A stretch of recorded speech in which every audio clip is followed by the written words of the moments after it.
Real estate investing is something that most people think about when they imagine their homes. When it comes to investing in real estate, there are a lot of other things you can do, and they're not all physical properties. If you want to invest in real estate, finding a good deal is the first step. But how do you find these cheap homes? To help you find real estate deals even in a competitive market, we're going to show you the top 10 ways to do that. How about you? How sure are you that you can start investing in real estate? Luckily for you, Real Talker, we've produced a list of the 10 best techniques to find excellent real estate investment deals. We are going to walk through each one, and you can kind of learn a little bit about different strategies for finding deals. Now keep in mind that you don't need to do all 10 of these in order to find a deal. In fact, just focus on one of these right now and rock that. Become really good at that one avenue. And if you want to branch out to more and more, then you can always do so. But let us give you the list of the top 10 that we use to find a good deal. After watching this video, you might confidently start investing in real estate. Okay, let's start now. Number 1. MLS. So, the first thing we're going to talk about today is called the MLS, which stands for the Multiple Listing Service. A lot of agents use the Multiple Listing Service to put their homes on the market. A real estate agent is probably going to put the house up for sale in what is called the MLS. Again, if you say, "Hey, I'm going to put my house up for sale," the agent will put it on the Multiple Listing Service. This is how it works. Everyone else can go and check it out now. That's where most people in the world go to look for deals, at least in the United States. There are a lot of properties there, but there are also a lot of people looking for them. So if you want to do well on the MLS, you have to be smarter. Here are 4 ways to do that. To start with, we would look for an agent who is willing to help us find a home. They can help you find the best deals because they know what you want. So that was the first thing. And the second tip, look for what's called a hidden potential. Now, hidden potential means that you're looking for things that no one else sees in a house or apartment. Suppose we want to buy a house with 3 bedrooms that rent well and can be turned into a rental or a flip. Our goal is 3 bedrooms. We'll look for 2-bedroom homes with a lot of square footage because we might be able to use that other room for something. Third, look for houses that need work. An old house that needs work is obviously something that we need to fix up. Because they do a lot of work, many people don't want to buy from them. There's a little risk in it. This means that sometimes if you look for an old house that needs some work, you can sometimes get a great deal that way. Fourth, you should go to be the first or last person in a deal. A lot of people are trying to buy an MLS at the same time, getting automatic alerts, setting up alerts for deals that match what you're looking for, and rushing to get them when they come on the market are all ways to be the first person to get a deal. You can also be the last one. After a few months, look for deals that have been on the market for a long time. Then, when nobody else is looking at them anymore, you can try to get a good deal on them. So the competition is a little less now, which is good. Number 2. Driving for dollars. Alright, moving on to number 2. It is what we call driving for dollars. When you drive for money, you need to be on time. People who want to make money by driving for dollars do this. They get in their cars, drive around, and look for empty properties. Now, what does an empty home or land appear to be now? You might be looking for something with an overgrown lawn, like, up to your waist. Or even if up to your shins or something else like that.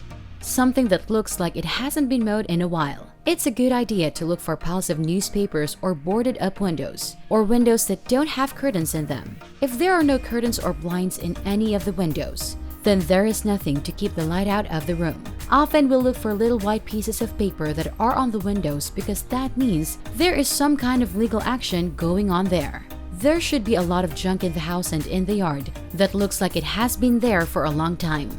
Some things will tell you when a house is empty, and the more you do it, the more you'll know what it looks like. In general, it isn't too hard to find them.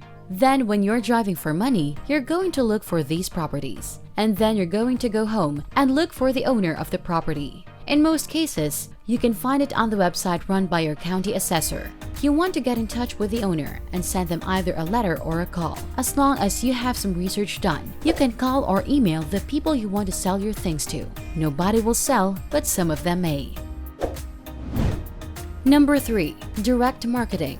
Okay, let's move on to number 3. Today, a lot of experienced investors are using something called direct mail marketing to try to get people to buy their stocks. Direct marketing is used in a lot of different fields. When car dealerships do it right, They want you to get a letter in the mail. Congratulations, it's time for a new car, is written on a piece of mail that you will get. It's not true that you want the car, but they want you to read this paper. That maybe you'll go test drive a car, and then if you test drive it, you might buy it. So it's just like this funnel that they're trying to fill with people. They send out a lot of letters in the hope that a few people will test drive and buy the same thing.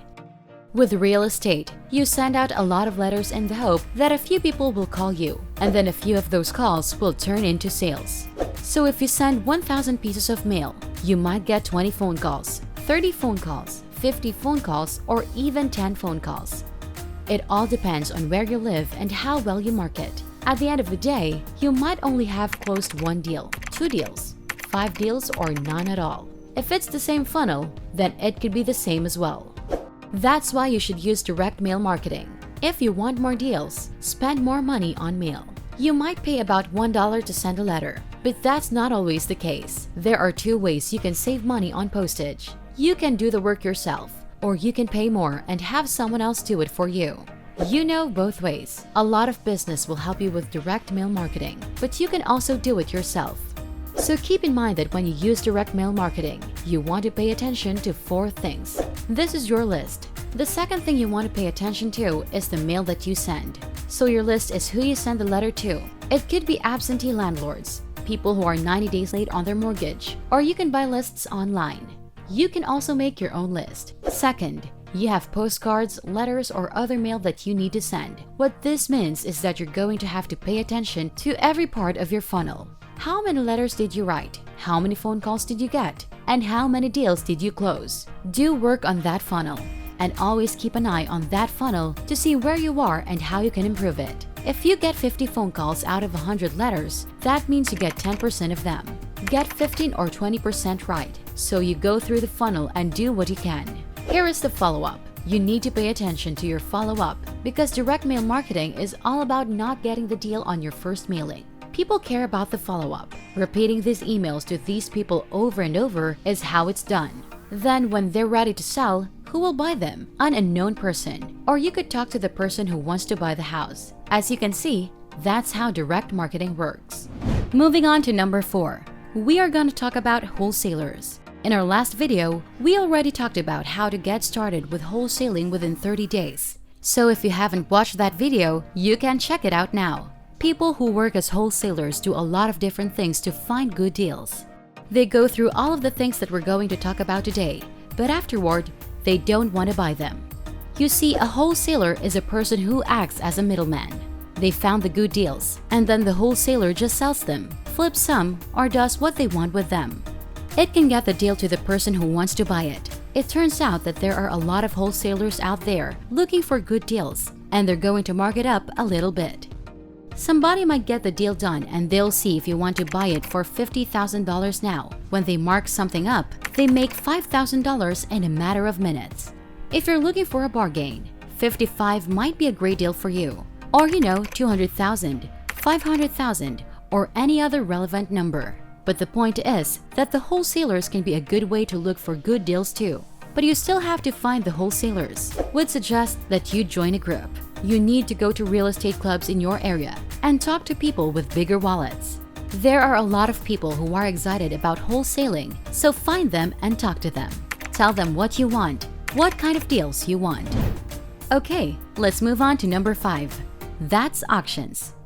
We all know what that is, right? So auctions are where you go and bid on things. So there are only a few types of auctions that you're going to deal with when you work in the real estate business. The first thing you're going to have to deal with is something called online auctions. We'll even say online private auctions. It's like auction.com, where we can go and bid on properties that have been repossessed by banks. There are going to be a lot of people who will buy and sell it again and again. In order to sell their things, they use auction.com and other companies like that. Now there's another kind of auction that you might want to look into. These are government auctions. Government auctions are like tax sales, or maybe you've heard of the government having a foreclosure sale, sheriff sale, or something like that. If you live in a county, you're likely to see a lot of public auctions. So go to your county administration building and find out who runs the government auctions. Then get to know them and find out what they do for work. If you want to meet them for coffee or lunch, Then do it. You can talk to them on the phone, go into their office, figure out when the next auction is and how it works, then go to the auction. There's no need to buy your first auction. Go with 10 people and see what kind of networking you can do there. The more you learn about auctions, the better you will get at them. We're now on number 6. In this case, you can have a website where you say, "We buy houses in this area." There are a lot of ways you can make a website like this to make sure you don't lose out on leads. If you're a little bit tech savvy, you might be able to do it yourself with WordPress. Maybe not. You'll have to keep it up and make sure it's working well unless you're very tech savvy, or you can find a service like Wix.com. WordPress is a type of website that can be made on both Squarespace and Wix. But even if you don't know how to build a website, you can still make a site, but you do have to write all of it yourself. Knowing what you're getting into and making all the pages will help you make a good-looking lead generation website in just a few hours of work. Now, if you want to do less work than that, there's a site called leadpropeller.com, and to be honest, we are using that site and we liked it. What Lead Propeller does is it gives you pretty much everything you need to make a lead generating website, so you don't have to buy anything else. Did you know that real estate investors are the ones who designed it? Yes, you heard it right. So you don't need to write all the words and make them sound good on your own. Just fill in the blank and put it up there, and it is now ready to go. If you want to spend the most money, you'll want to get a Wix or Squarespace, then WordPress, and Spry is the least expensive. Let us move on to number 7, Craigslist. Of course, you already know that it's the online classified section. Millions of people use it all the time, and you can use it in 2 different ways to find real estate deals too. The first thing you could do is to post an ad. You could put up an ad on Craigslist and say, "Hey, I'm looking for a job." Craigslist usually has a section called Real Estate Wanted, where you can put your ad. There might be a better way to do this depending on how well you do in this area, but I'm not sure about that.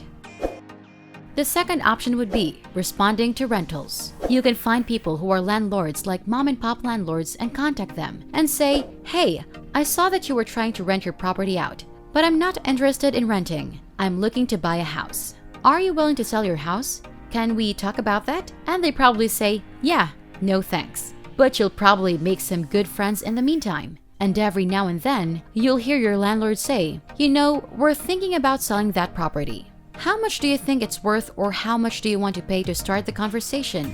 Right? It looks a little bit like a funnel, doesn't it? Calling 10 people might be all you do. One of them might say maybe, but you have enough of those calls. And we said that maybe you'll get a yes out of that. So again, Craigslist can be a good way to do it. Now we are in number 8. It's possible that we know another technique that is very similar to the one we are talking about. That would be a real newspaper. Though it's now known that newspapers are kind of dying, and it's kind of like a dying business. But there are still a lot of people out there who read a paper every day. Now there are a few ways you can use the newspaper like Craigslist. You can post an ad, you can respond to an ad, you can refund, and you can rent. Now some people put their houses up for sale in the newspaper. You should keep an eye out for things that are for sale by the owner. The great thing about Craigslist and newspapers is that the landlords in there give you their phone number right away, especially if they're like mom and pop landlords who rent their own homes.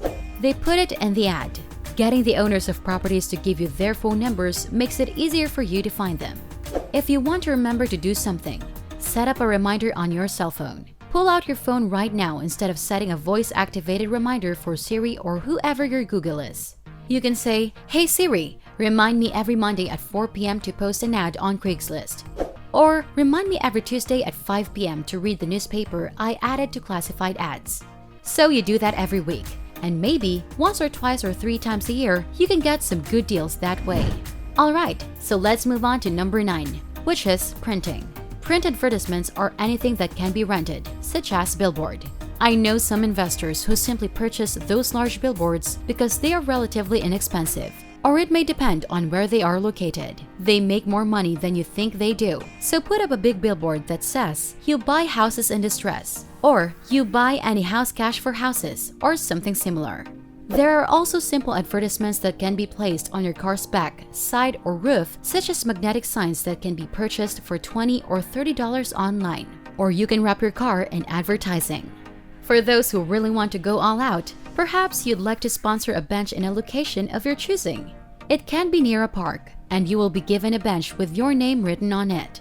Possibly, you'd like to obtain a few of what are referred to as bandit signs. Because bandit signs are illegal in many jurisdictions, they are considered somewhat taboo in areas with larger pockets of wealth. Bandit signs are those small political signs that are about 3 feet by 2 feet in size, but that people stick all over the place because they are so cheap.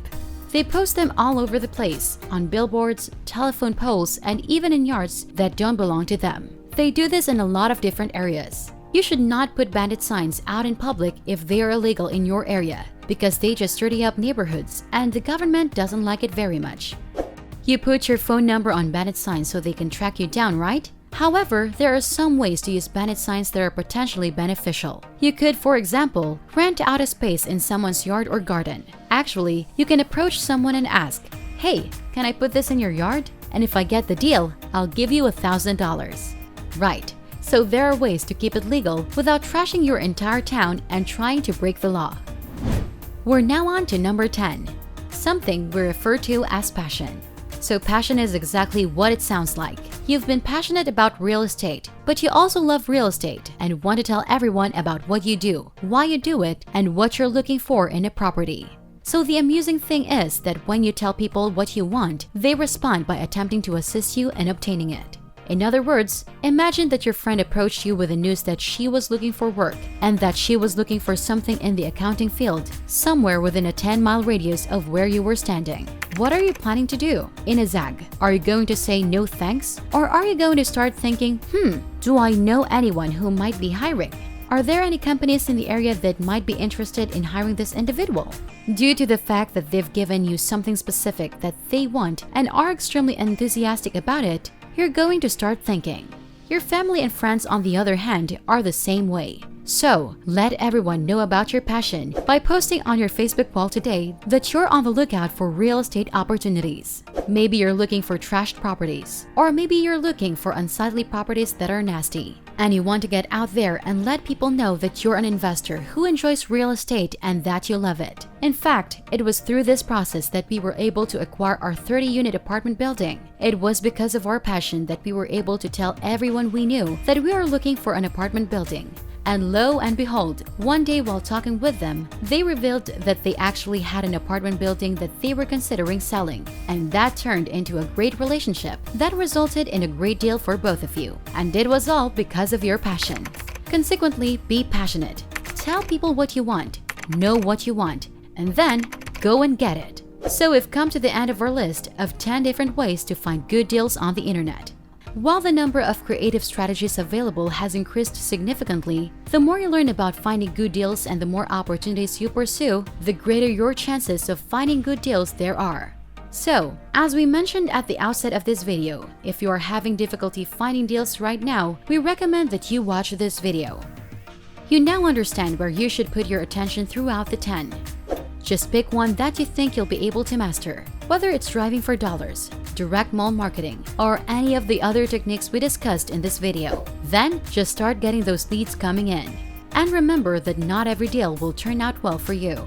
The fact that someone calls you on the phone doesn't necessarily imply that things will work out. Similarly, the fact that you post a sign somewhere does not necessarily imply that people will call you. Marketing is a lot like advertising. It's all about getting your name out there, informing as many people as possible about what you do and what you want, and hoping that a certain percentage of those people will call you, and an even smaller percentage of those people will end up selling to you.